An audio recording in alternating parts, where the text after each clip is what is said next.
A few months ago, at one of the events of our company, I was approached by certain agents, junior agents. I think they recently started real estate. So they came to me and had so many questions about real estate and sales and so many things around it. Now, I didn't have the time to actually answer all those questions because, of course, we had clients, we had so many things going on. But I gave them a solution to it. I could just tell them, just inbox me, either on social media or on my phone, or just approach me privately when you get some time, and I'll be able to actually answer your questions and actually be able to guide you through the sales process. But then I realized I wasn't really giving as much to them individually. So I decided, well, if you have a question, you come up with it. I might actually do a video so that I'll not just answer you or help you as a person, but I'll actually be able to help others as well. Another 2 people, another 3 people, another 4 people, who knows, even a group of 10. So they came up with so many questions that I thought I would actually bring to this video, being my first video. Too many questions. I got a few, maybe like 30, that I'm going to do in a series of videos for now. So I'll just get on to it, and I hope I'll be able to actually answer all your questions. So the first question that was actually sent to me was concerning the best skills. What are the best skills to have as a real estate agent? So I'm not going to be mentioning names, but now for me as a sales agent, the skills that have really helped me realize what I really want to do in sales, and the skills that have actually guided me and helped me to make more sales are quite a number of them. But to start with, three of them that I know are very important, that are really going to take you a long way. It's basically communication, confidence. Which was the other one? I knew another one. There's communication, there is confidence, and of course there is closing. Because you cannot be a salesperson without having that I don't know, what do I call it? Closing and sales are 2 different things. But of course I'll mention something about it, yeah? Now, communication is key. You need to know how to communicate. You're a salesperson, you're talking to people, you're engaging. You have to be able to know how to listen, to articulate your thoughts clearly, to take your time, to breathe. Now, there's a lot of things that come into communication that you can actually learn about, yeah? And you can learn all this by, of course, attending events, going to networking opportunities. There's so many other places that you can actually get your communication in order. But by the time you get that, there is a few things that you also need to learn, like public speaking, of course. Now, these are things that that are actually free of charge on YouTube. Go to YouTube, you can actually learn about this, yeah? And they are really, really going to come a long way. Now, the second skill, of course, is confidence. Confidence is wide. Now, confidence, one, will come from you actually knowing your product. Yeah? If at all you are a sales agent, especially in real estate, know your product, know the property, and really understand the property that you're actually selling. The plots, the sizes, the location, all aspects about it.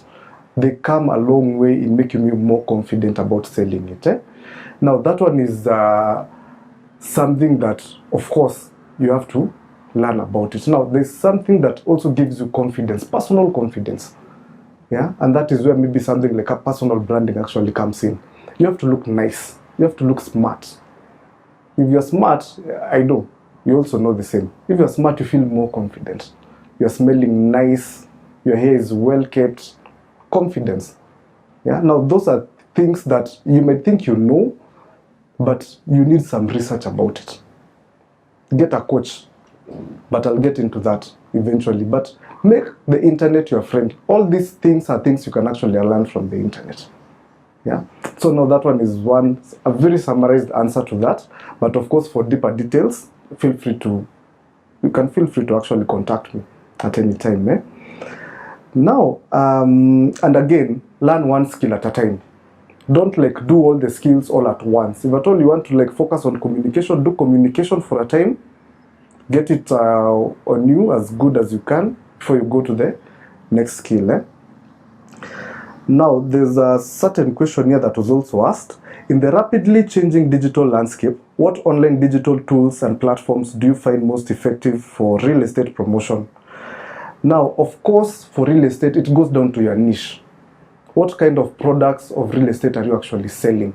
Because now that is going to determine what social media platforms you're actually going to use, which are very, very good. There's quite a variety of them, from Instagram to Facebook. We now have TikTok. LinkedIn is very good, especially for professionals. So it also depends on exactly your niche. What kind of properties are you selling? Are you selling apartments? Are you selling plots?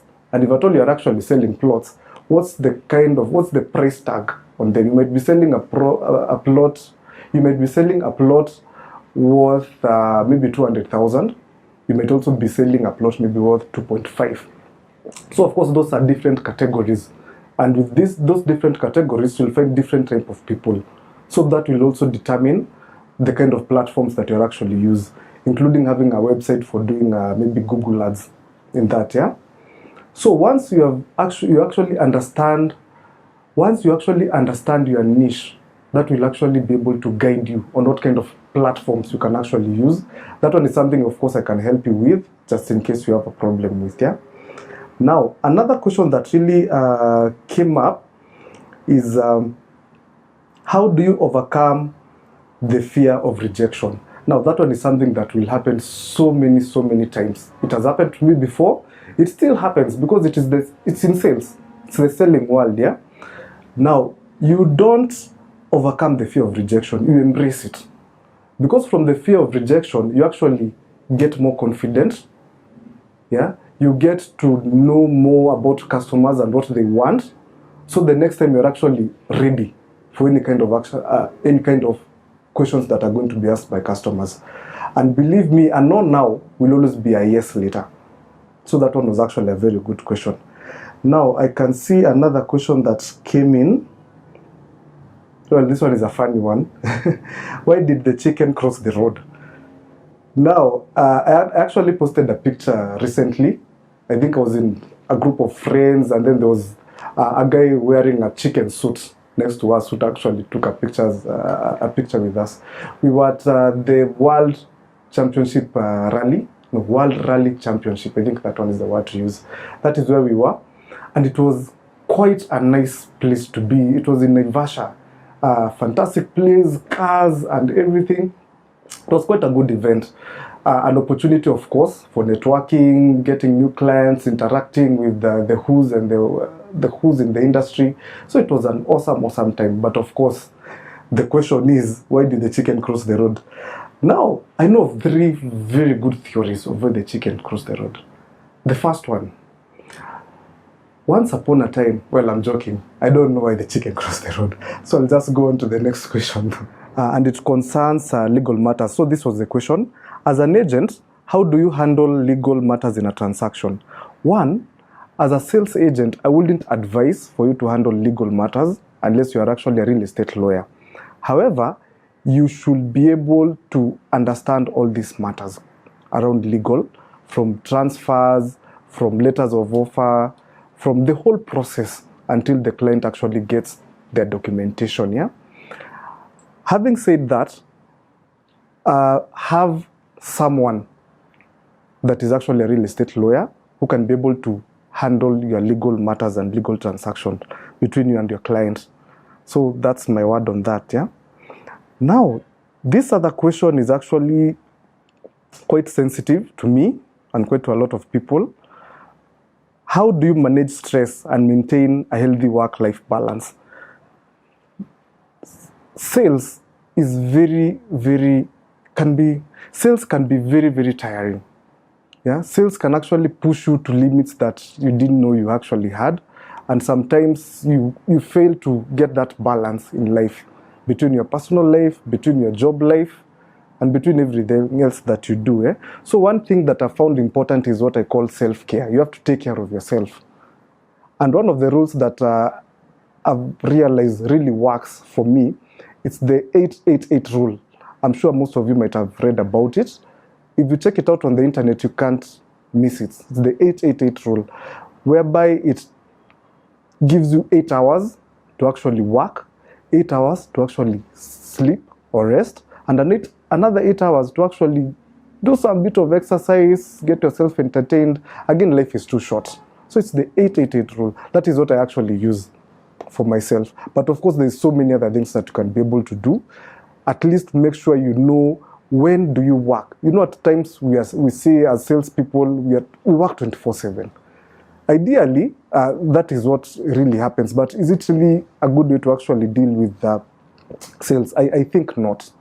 You really need to be able to take care of yourself, take things slowly, and you'll realize the little time that you give yourself to actually work and actually do your sales, it becomes so much better than either the 24 hours that you could have actually given it.